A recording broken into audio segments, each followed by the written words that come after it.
Hello, नमस्कार दोस्तों, मैं सुधा मिश्रा कैलिबर अड्डा के ऑफ़िशियल यूट्यूब चैनल पे आपका स्वागत है। हिंदी में हम पढ़ रहे थे उपसर्ग। उपसर्ग में के अर्थ क्या होते हैं, उनकी परिभाषाएँ और उनके प्रकार वो सब हम पढ़ चुके हैं और एक प्रैक्टिस सेट भी हम कर चुके हैं। मैंने जैसा आपको बताया था कि प्रैक्टिस करना ही आपके लिए सबसे ज़्यादा ज़रूरी है किसी भी एग्ज़ाम को निपटाने के लिए या एग्ज़ाम में एकदम ऊपर लेवल तक सफलता पाने के लिए, बिल्कुल एग्ज़ाम क्लियर कर लेने के लिए प्रैक्टिस करना ज़्यादा ज़रूरी है। तो इसीलिए मैं आपकी प्रैक्टिस ज़्यादा करवा रही हूँ। शब्द तो आपको याद ही हो जाएँगे, कितने उपसर्ग हैं। जब आपकी 1-2 प्रैक्टिस हो जाए, उसके बाद मैं आपका प्रत्यय स्टार्ट करूँगी। अभी तो हम उपसर्ग की प्रैक्टिस कर रहे हैं। प्रैक्टिस के लिए फिर नए प्रश्नों के साथ मैं आपके सामने आई हूँ और इनकी जितनी ज़्यादा आप प्रैक्टिस करेंगे, इनको याद करेंगे, इनके नोट्स बनाएँगे, उतनी ही ज़्यादा आपको चीज़ें याद होंगी और आपके दिमाग में बस जाएगा। याद करने में सबसे बड़ी चीज़ ये है कि किसी चीज़ को हम रट्टा मारेंगे, तो रट्टा मारने की उतनी ज़रूरत नहीं है। आप जितनी बार ये प्रश्नों को देखेंगे, उनको लिखेंगे, आपके दिमाग में अपने आप ये चीज़ें बैठती जाएँगी, तो रट्टा मारने की ज़रूरत ही नहीं पड़ेगी, अपने आप ही दिमाग उनको एब्ज़ॉर्ब कर लेगा, ठीक है? तो इसलिए हम नए प्रश्नों के साथ फिर आए हैं और नए प्रश्नों की प्रैक्टिस करेंगे और इन प्रैक्टिस का मतलब ये नहीं है कि आप अकेले प्रैक्टिस करते जाएँ। अपने फ्रेंड्स को भी तुरंत के तुरंत शेयर करिएगा क्योंकि जैसे आप शेयर करेंगे, लोगों तक ये ज्ञान पहुँचेगा। ज्ञान तो ऐसी चीज़ है कि बाँटने से और ज़्यादा बढ़ती है। तो ये ज्ञान अपने तक ही ना रखिए, अपने दोस्तों को भी भेजिए और वीडियो ऑन करते ही लाइक ज़रूर कर दीजिए, शेयर और कमेंट करना ना भूलें। हाँ, एक चीज़ और है कि जब मैं ये प्रैक्टिस सेट आपके लिए लाई हूँ, आपने पहले भी उपसर्ग पढ़ा है, उपसर्ग पढ़ने के साथ-साथ आपको ये देखना है इसके पहले जैसे-जैसे मैं बताती चल रही हूँ, आपको भी ये सॉल्व करते चलना है। आप अपने आप से देखिए कि जैसे 10 प्रश्न बन रहे हैं, 10 प्रश्न हैं, 10 प्रश्नों के अंदर आप जानते ही हैं मैं आपको 1 क्वेश्चन के पीछे 4-5 क्वेश्चन, 6 क्वेश्चन, 8 क्वेश्चन तक बताती हूँ। तो आप फिलहाल इन्हीं 10 में से आप सॉल्व करिए और देखिए आपके कितने नंबर बनते हैं। हाँ, जितने नंबर बनते हो कमेंट सेक्शन में डालना ना भूलिए। देखते हैं हमारा कौन-सा स्टूडेंट या कितनी सफलता पाता है, 10 में से कितने उत्तर वो कर पाता है, ठीक है? उतना मुझे जान के खुशी होगी इसलिए आप ये क्वेश्चन अपने आप भी सॉल्व करते चलिए। मैं तो इसका सॉल्व आपको बताती ही चल रही हूँ, आप भी सॉरी साथ के साथ सॉल्व करते चलिए, ठीक? पहला प्रश्न हमारा हो रहा है कि उपसर्ग के कितने भेद हैं, ठीक है? उपसर्ग के 3 भेद हैं, मैं आपको पहले भी बता चुकी हूँ। कितने भेद हैं? 3 भेद हैं। 1 मिनट, सॉरी।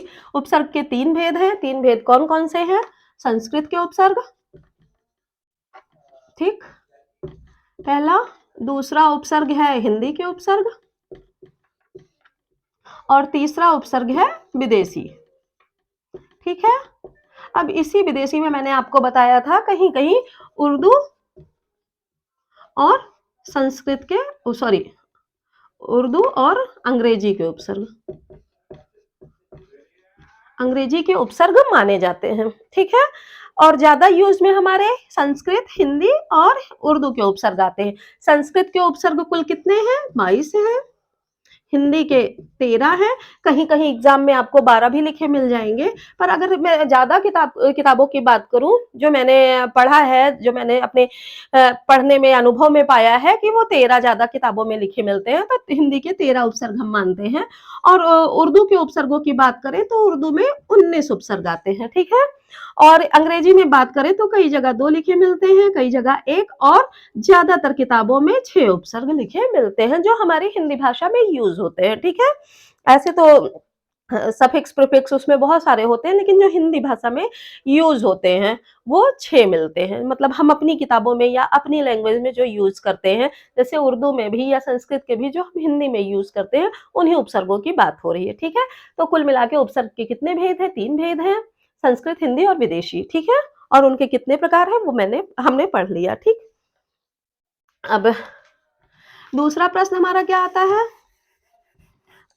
दूसरा प्रश्न आता है सस्पर्श का विलोम बनाने में। देखिए, सीधा मैं आपको क्वेश्चन दे दूं कि इसका उपसर्ग क्या होगा, पर आजकल क्वेश्चन की रणनीति बदली है, एग्जाम में क्वेश्चन लिखने का तरीका बदला है, जो हमको कुछ कंफ्यूज करता हुआ क्वेश्चन आता है, जिसमें एक नहीं दो दो तीन तीन चीजों का चीजें जान लेना जरूरी होता है। पहले तो जब हम उपसर्ग पढ़ते हैं तो संधि विच्छेद आपको जान लेना जरूरी होता है, क्योंकि संधि विच्छेद करके ही हम उसका उपसर्ग बना सकते हैं या निकाल सकते हैं। दूसरी चीज, उसका विलोम जानना भी जरूरी है, जैसे मैंने आपको बताया है, ये नया शब्द बनाते हैं, विलोम बनाते हैं और संधि विच्छेद के थ्रू इसको निकालते हैं, तो ये चीजें जानना जरूरी होता है। ठीक है, क्योंकि शब्द में ही शब्दांश जुड़ता है। तो इसमें क्वेश्चन देखिए, सस्पर्श का स्पर्श का विलोम बनाने में कौन सा उपसर्ग प्रयोग होता है। पहले चीज तो आपको स्पर्श का अर्थ जानना जरूरी होता है। स्पर्श मीन्स मतलब छू जाना, ठीक है। तो इसका अपोजिट क्या हो, सॉरी विलोम क्या होगा, स्पर्श का विलोम क्या होगा, अस्पृश्य होगा। ठीक, क्या विलोम होगा, अस्पृश्य। जब आपको इसका विलोम पता लग गया, ठीक है, तो इसमें हम संधि विच्छेद करते हैं, क्या है, अ प्लस स्पृश्य। तो इसमें आप देखते हैं कौन सा उपसर्ग यूज हुआ, अ उपसर्ग। ठीक, इसमें हमें पता चलता है कौन सा उपसर्ग यूज हुआ, अस्पृश्य। अस्पृश्य, आ उपसर्ग हमारा आ गया। ठीक, अब देखते हैं उपसर्ग से बनने वाले शब्द। अस्थिर हो गया, अव्यवस्था हो गया, अजर हो गया, अमर हो गया,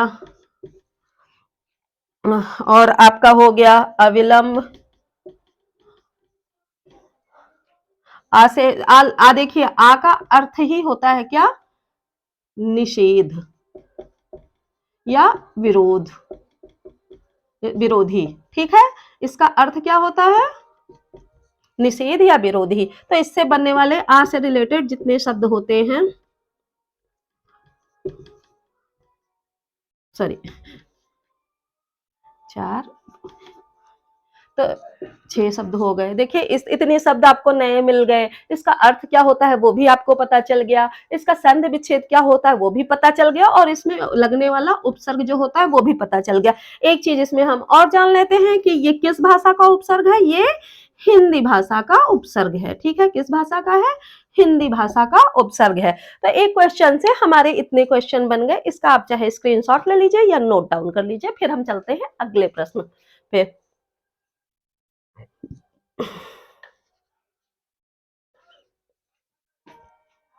इसमें और भी शब्द बना सकते हैं, अचल, अजर, अविलंब, अचल, अजर, अमर, कुछ इस तरह के शब्द आप बना सकते हैं। ठीक, नेक्स्ट क्वेश्चन हमारा आता है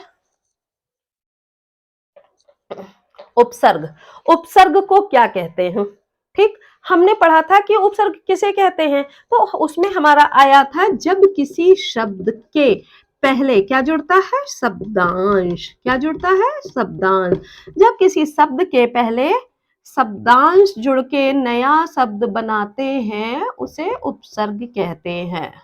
ठीक है, तो शब्द तो हमारा है ही है, उसमें उपसर्ग किसको जोड़ते हैं, शब्द जब आता है उसमें क्या जोड़ते हैं, शब्दांश जोड़ते हैं। तो उपसर्ग को और क्या कहते हैं, यही तो जोड़ते हैं तो नया शब्द बनता है शब्द में, तो ये क्या जोड़ते हैं, उपसर्ग। तो इसी को उपसर्ग कहते हैं। तो उपसर्ग का दूसरा नाम क्या है, शब्दांश है। एक और शब्द, एक चीज को और शब्दांश कहते हैं जो शब्द के बाद जुड़ता है, ये होता है प्रत्यय। क्या होता है, प्रत्यय। ये आगे के वीडियोस में आपको पढ़ाऊंगी, लेकिन अगर शब्द के पहले जुड़ने की बात होती है, उपसर्ग को शब्दांश भी कहते हैं, प्रत्यय को भी शब्दांश कहते हैं, लेकिन वो शब्द के बाद जुड़ता है। तो जब भी ये क्वेश्चन आएंगे तो ये आपको आइडेंटिफिकेशन देके पूछा जाएगा कि शब्द में पहले या शब्द के बाद में। यहाँ क्वेश्चन क्या है, उपसर्ग को, तो उपसर्ग को शब्दांश ही कहते हैं, उसमें शब्द के आगे या पीछे जुड़ने की बात नहीं की गई है। ठीक है,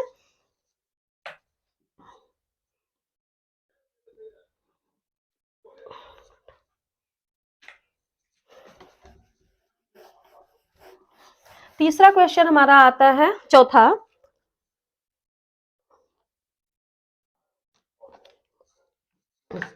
गमन शब्द में, सॉरी, गमन शब्द का विलोम बनाने में किस उपसर्ग का प्रयोग होगा। गमन, गमन का अर्थ क्या होता है, जाना। ठीक, गमन का अर्थ क्या होता है? जाना। अब जाना का उल्टा क्या होगा? आना। जाना का उल्टा क्या होगा विलोम? आना। तो ये तो उल्टा हो गया, लेकिन यहाँ बात हो रही है उपसर्ग इसमें जोड़ने की। तो यहाँ उपसर्ग पहले जुड़ता है, तो पहले क्या जुड़ेगा? तो जाना, यानी कि ये तो मैंने अर्थ बताया। इसका उल्टा क्या होगा? आना। आना का अगर इसका गमन हुआ तो इसका अर्थ क्या हुआ? आगमन। इसमें क्या उपसर्ग जुड़ा? आ प्लस गमन बराबर आगमन। ठीक, ये किस भाषा का उपसर्ग है? ये संस्कृत भाषा का उपसर्ग है। ठीक है, किस भाषा का है? संस्कृत भाषा का है। इससे बनने वाले और शब्द भी देख लीजिए। आचार, कौन सा उपसर्ग है हमारा? आ उपसर्ग है। आगमन,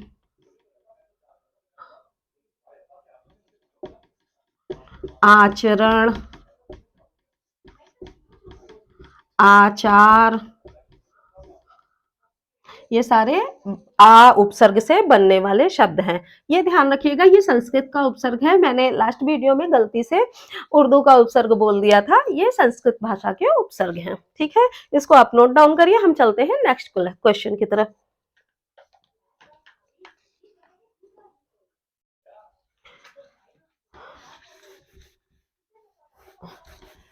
नेक्स्ट क्वेश्चन हमारा आता है, कौन सा उपसर्ग आचार में लगाने पे उसका अर्थ जुल्म होगा?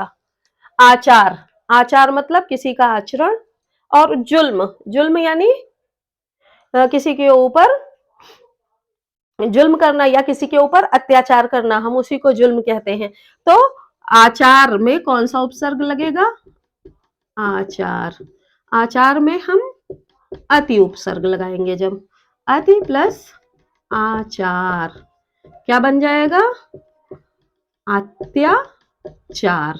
अत्याचार का क्या अर्थ होता है? अत्याचार का अर्थ होता है किसी के ऊपर जुल्म करना। ठीक है, तो अति उपसर्ग से भी बनने वाले शब्द आप देख लेते हैं। अतिक्रमण, अतिवृष्टि,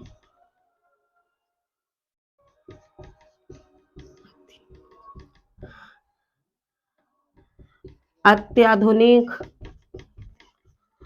अत्यधिक, अत्याधिक, अत्याधुनिक,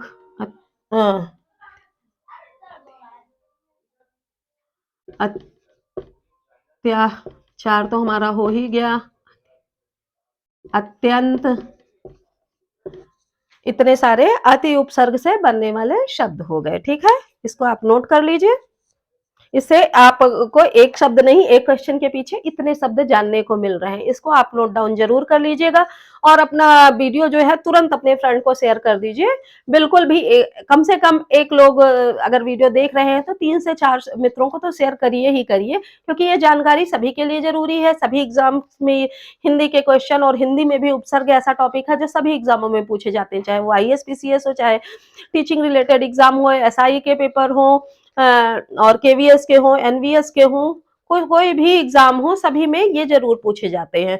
तो इसलिए एक मित्र आपसे ये रिक्वेस्ट भी है, और आपसे ये कहना जरूरी भी है कि ज्ञान जितना बांटेंगे उतना बढ़ेगा। तो ये वीडियो तुरंत का तुरंत शेयर करिए, बिल्कुल भी देर मत करिए, शेयर तुरंत करिए। और हम चलते हैं अगले क्वेश्चन की तरफ। ठीक, नेक्स्ट क्वेश्चन हमारा है व्याकरण में प्रयुक्त उपसर्ग। ठीक है, व्याकरण, व्याकरण आप जानते हैं, हिंदी ग्रामर को हम व्याकरण बोलते हैं। ठीक है, तो व्याकरण में प्रयुक्त उपसर्ग क्या होगा? व्याकरण में वी उपसर्ग होगा, सॉरी, उपसर्ग होगा। इससे बनने वाले शब्द और कौन से हैं? व्यवहार, व्यायाम, व्यभिचार,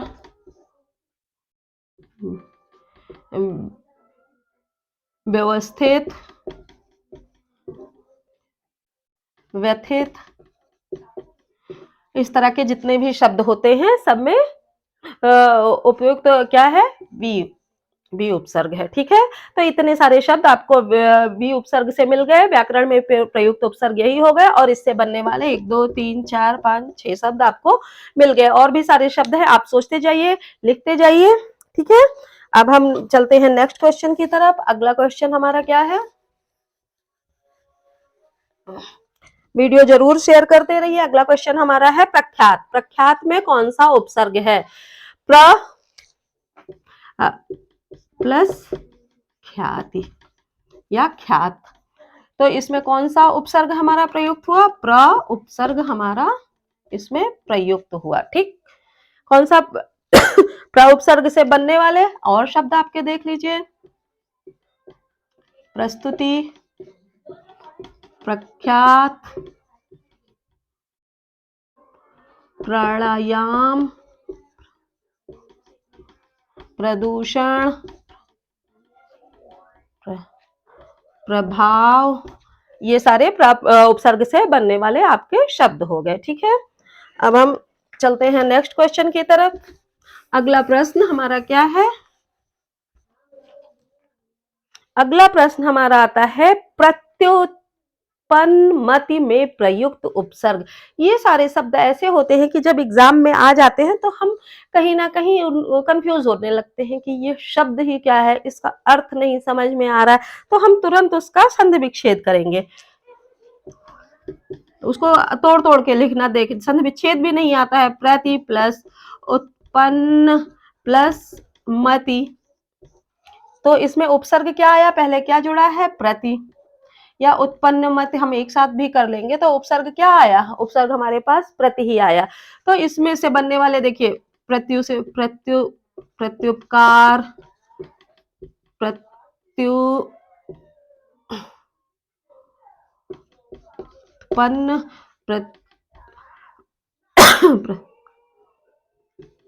प्रतिष्ठा, ये सब प्रति उपसर्ग से बनने वाले शब्द हो गए। ठीक है, अब देखते हैं अगला क्वेश्चन हमारा। अगला क्वेश्चन हमारा है अनुदित। अनुदित में कौन सा उपसर्ग है। ठीक है, अनुदित, अनुदित में देखिए संधि विच्छेद जब हम करेंगे अनु प्लस उदित, ठीक, तो कौन सा उपसर्ग आया, अनु। ठीक है, अनु का अर्थ क्या होता है, अनुगमन करना या पीछे पीछे चलना, इसका अर्थ यही हो गया। ठीक है, तो इसमें इसके से बनने वाले हम और भी शब्द देख लेते हैं। ठीक है, इससे बनने वाले अगर हम और शब्द की बात करें, यहां से लिखना शुरू करते हैं, तो क्या हो जाएगा, देखिए अनुज, अनुरूप, अनुभव, अनुचर, अनुगमन,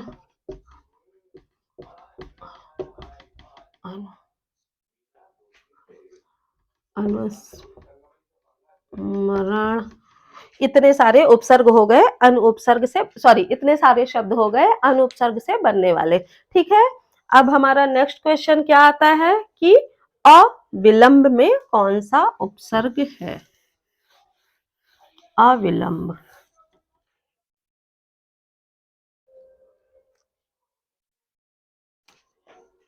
तो इसमें होगा संधि विच्छेद करेंगे, अ प्लस विलंब।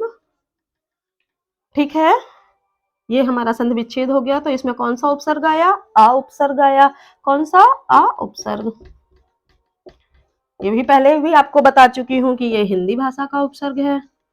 ठीक है, इससे बनने वाले शब्द भी आपको बता चुकी हूँ, स्थिर, अजर, अदम्य,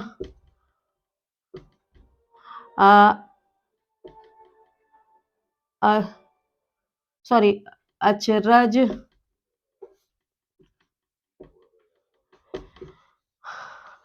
अमर, ये सारे आ उपसर्ग से बनने वाले शब्द हो गए। ठीक है, तो किसी शब्द में जैसे ये अगर जो शब्द हम बना रहे हैं तो इसमें जो उस जो मूल शब्द है उसका भी अर्थ होना चाहिए, ये बात आप ध्यान रखिएगा। इसका अ का अर्थ ही होता है उल्टा, या तो पीछे चलना या उल्टा, विलोम के लिए हम उसका यूज करते हैं। आपको पहले भी बता चुकी हूँ, या तो विलोम के लिए यूज होता है या आगे मतलब पीछे चलने के लिए।